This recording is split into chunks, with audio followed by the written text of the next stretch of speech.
Mä kävin vaihtamassa sen pikkukameran pois, kun ne äänet oli niin Mikä perseestä. toimit se? Tää on Valtteri Move 500. Tässä on 4K-kuvaus. Mistä semmoisen hait? Motonetti. 99 maksoi. Walter Move. Niin. No se on samanlainen, mutta kuin eri merkkinä vaan. Niin. Tässä on täysin samankokoinen tää kamera kuin toi Onko se näyttö? GoPro. On. No onko siis hyvät äänet? No paljon paremmat kuin siinä saatanan toisessa. Tuliko siinä boksissa mukaan ja noin? No tässä on niinku siis on kaikenlaista varustetta, mutta ei oo sitä kaukosäädintä.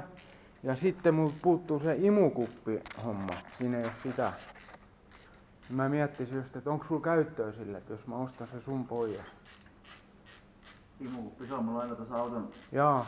Ota sisäikkunassa kiinni sit. Niin. Kyllä tässä niinku ihan...